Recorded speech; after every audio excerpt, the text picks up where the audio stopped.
세상은 온통 깨달음 위주로 돌아가고 있었다.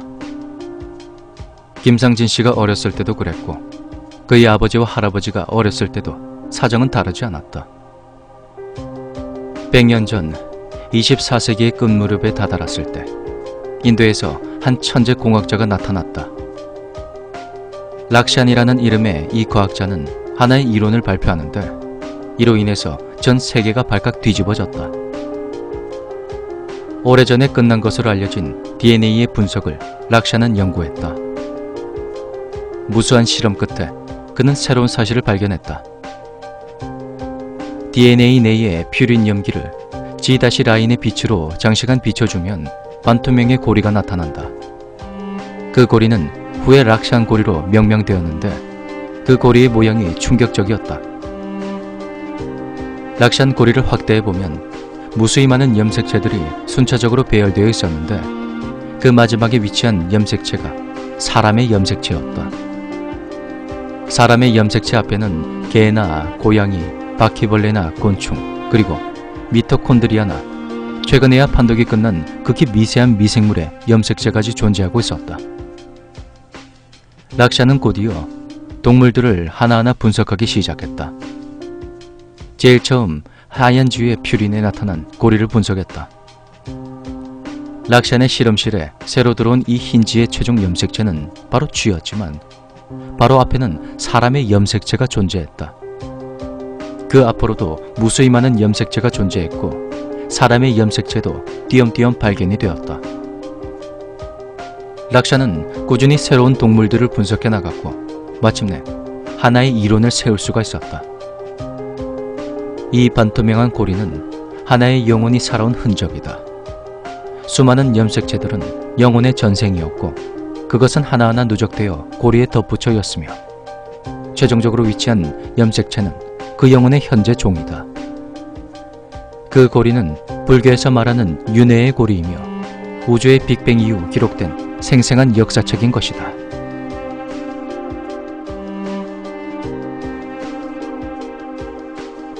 락샨은 얼마 후 승려가 되어 티벳의 한 절로 들어갔다.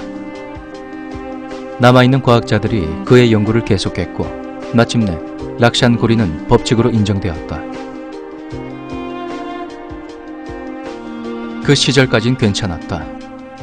전 세계가 이 위대한 발견에 호들갑을 떨긴 했지만 큰 변화는 없다.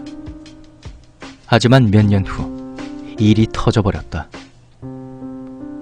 중국 불교에서 위대한 존재로 칭송받던 덕산 선사가 실험을 자처하면서부터였다. 덕산 선사의 요청에 과학자들은 그의 DNA를 분석했는데 결과는 충격적이었다. 덕산 선사의 락샨 고리는 조각조각 깨져 있었고 현재의 염색체는 그 주위를 자유롭게 부유하고 있었던 것이다. 멍하게 있던 과학자들을 향해서 덕산 선사는 의미심장한 메시지를 전달했다. 득도하면 부처가 될 수 있어. 부처가 되면 수억급의 윤회에서 벗어나 자유존재가 될 수 있으며 우주를 관통하는 절대 비밀을 알 수 있게 됩니다. 득도란 곧 해탈이며 해탈은 곧 깨달음이요. 과학자들은 정보의 협조 아래 각양각색의 사람들을 분석해 나갔다. 하지만 그들 중 누구도 덕산 선사처럼 고리가 깨진 사람은 존재하지 않았다. 과학자들은 마지막으로 유명한 고승들을 찾아 다니기 시작했다. 티벳과 중국, 그리고 한국의 큰 스님들이 대상이 되었다. 아마 그때부터였을 것이다. 유명한 스님들의 DNA 분석 결과가 나온 그 무렵부터 세상의 가치관은 모조리 바뀌기 시작했을 것이다.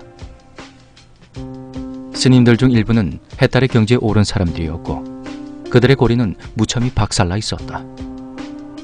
그들의 눈빛은 형형하게 빛나고 있었고 감히 범접치 못할 위험이 서려 있었다. 그들은 대수롭지 않게 여기지 않았다. 자신들의 고리가 박살난 것도 전혀 이상하지 않았던 것이다. 뭐가 이상해 요놈아. 석가 이후에 많은 선생들이 말해온 사실인데 뭐가 이상하단 말이냐?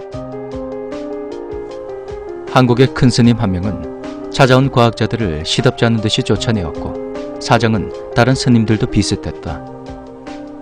선두는 DNA를 분석한 과학자들이었다. 그들은 머리를 밀고 스님이 되었으며 제각각 흩어져 버렸다. 뒤를 이어 세계 각국의 지식인들이 출가를 했고 가족 전체가 출가하는 경우도 있었다. 얼마 지나지 않아 정치인, 공무원, 교사, 학생들까지 가세했다.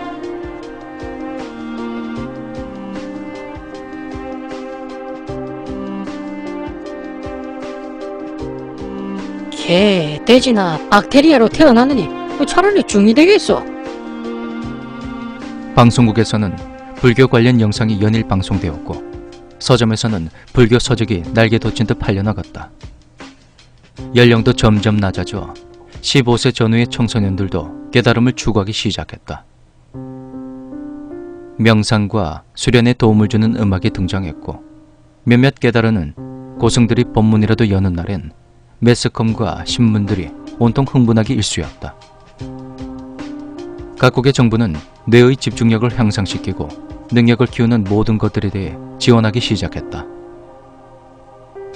미국의 한 대학 연구팀이 뇌의 알팔파를 향상시키는 프로그램을 개발해내자 전체 예산의 30%를 그곳에 집중시켰다. 막대한 예산에 힘입어 프로그램은 무섭게 성장했고 그것들은 곧 대량 생산되기 시작했다. 세계의 정치와 경제는 와해되었고 대부분의 공장이 문을 닫았다. 교사는 학생을 가르치지 않았고 학생은 학교에 나가지 않았다. 이런 노력에 의해 곧 깨닫는 사람들이 하나둘씩 나타났고 그들 역시 남은 사람들을 위해 아낌없이 가르침을 베풀었다. 사람들은 세금을 내지 않았고 마지막으로 정부는 축적된 예산을 모두 프로그램의 향상을 위해 내놓았고 곧 해체되었다. 경찰이 사라졌지만 범죄는 거의 발생하지 않았다. 사람들에겐 욕심이라는 것이 사라졌고 그 자리를 진리를 향한 깨달음의 욕구가 채워져 버렸다. 사람들은 대부분 결혼하지 않았고 따라서 성생활도 하지 않았다. 그저 약간의 식량 획득을 위해 새로이 농사를 짓기 시작했을 뿐이다. 인구수는 급격히 줄어들어 100년이 지난 지금 길거리에서 사람을 찾기 힘들 정도로 변해버렸다.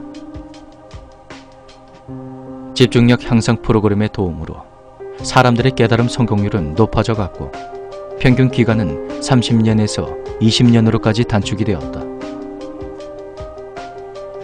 김상진 씨의 부모님은 철없을 적에 그를 임신했는데 김상진 씨가 태어나자 곧 흩어져 버렸다. 그는 비슷한 사정을 가진 아이들과 함께 자랐는데 그들도 곧 깨달음을 얻기 위해 흩어져 버렸다. 김상진 씨도 주위의 친구들이 사라지자 프로그램에 참여하기로 결심했다. 그곳에서 희은이를 만났고 둘은 불타는 사랑을 느꼈다. 김상진 씨는 사랑하는 사람과 살며 행복을 맛보았고 점차 깨달음에 대한 관심은 멀어져 갔다. 하지만 그녀는 아니었던 것 같다. 그녀는 김상진 씨를 떠났고 그는 5년 동안 절망에 빠져 허우적댔다. 그러던 김상진 씨에게 한 사람이 찾아왔다. 그는 고요한 눈빛을 가지고 있었고 무척 따뜻한 인상의 젊은 청년이었다. 청년은 어린 나이에 프로그램에 참여해 깨달음을 얻었으며 남은 사람들을 위해 수행하러 다닌다고 했다. 둘은 우주의 비밀과 절대 진리에 대해 오랜 시간 대화를 나누었고 그는 곧 결심을 굳혔다. 김상진 씨는 프로그램에 참여하기 위해 센터를 찾아갔다. 하지만 그곳에는 몇몇의 수행자들만이 명상을 하고 있었고 나머지 사람들은 보이지 않았다. 누군가 남겨둔 설명서를 보고 김상진 씨는 직접 몸에다가 전선을 부착하기 시작했다. 예전에 한 제자가 큰 스님에게 물었다. 스님, 부처가 무엇입니까? 마삼근이다. 설명서의 마지막에는 화두가 적혀 있었다.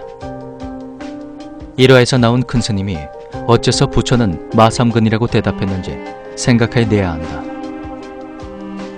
김상진 씨는 타이머를 10년에 맞추어 놓았다. 자신이 생각해야 할 문제를 다시 한번 숙지하고는 작동 버튼을 눌렀다. 김상진 씨는 곧 가수면 상태에 빠져 끝없는 명상에 들어갔다. 심장 박동수가 현저히 떨어졌으며 호흡도 거의 일어나지 않았다. 몸은 냉동 상태의 그것처럼 정지를 했지만 뇌는 반대로 민첩하게 활동하기 시작했다. 그렇게 3년이 지나지 않아 마삼근에 대한 해답을 찾아냈다. 김상진 씨의 의식은 곧 우주로 날아가 그곳에서 활동을 시작했다. 우주는 온갖 삼라만상들의 집합체였고 하나의 살아있는 유기체였다. 김상진 씨의 온 우주의 길을 받아들이기 시작했고 곧 어마어마한 희열의 세계로 나아갔다. 거대해진 그의 의식은 우주 최후의 벽에 도달했다. 저 벽 너머에는 그가 꿈에도 그리던 진리가 존재할 테고 자신은 그것을 씹어먹으면 될 터였다. 그가 벽으로 충돌하려던 그 찰나 수십억의 악마들이 달려들었다. 그들은 예전부터 그를 괴롭혔고 가는 곳마다 회방을 놓았었다. 그들과의 전투로 그의 의식은 더욱 단단하고 크게 성장한 것은 부인할 수 없는 사실이었다. 이번에 나타난 악마들의 숫자는 이전과는 비교도 안 될 정도로 많은 숫자였다. 악마들의 왕도 직접 나타났는데 그를 보긴 처음이었다.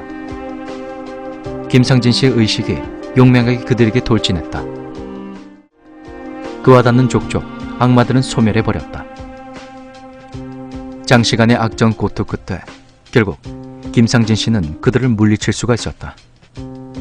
그들의 왕도 치명적인 상처를 입었고 한쪽으로 물러나 있는 상태였는데 자신감에 자가득 찬 그의 의식이 우주 최후의 벽을 부수기 시작했다.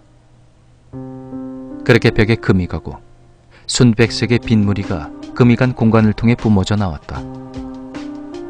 김상진 씨는 벽을 부수는데 박차를 가했고 벽은 곧 허물어질 듯 균열이 일어났다. 바로 그 순간이었다. 전선이 연결된 기계의 빛이 흐릿해지기 시작했다. 가동을 멈춘 지 한참이 지난 발전소에선 잉여 전력이 거의 남아있지 않았고 마침내 그 바닥을 드러낸 것이었다. 김상진 씨의 의식에도 변화가 일어났다. 자신의 힘이 급격하게 줄어들었고 보유한 지식도 순식간에 빠져나가기 시작한 것이다. 다급함을 느낀 그가 반사적으로 벽을 부수었다. 연약한 벽은 작은 충격에도 무너져 내렸다. 압축된 진리의 빗망울들이 터져 나왔다. 김상진 씨의 의식이 그것들을 받아들이려는 순간 뒤에서 무엇인가 덮쳤다. 악마의 왕이 김상진 씨를 순식간에 낚아채버린 것이다. 악마의 왕은 한없이 작아진 김상진 씨를 끌고 무서운 속도로 추락해가기 시작했다. 저 멀리 푸르스름한 행성이 보인다. 악마의 왕은 그곳으로 김상진 씨를 강하게 쳐박아 버렸다.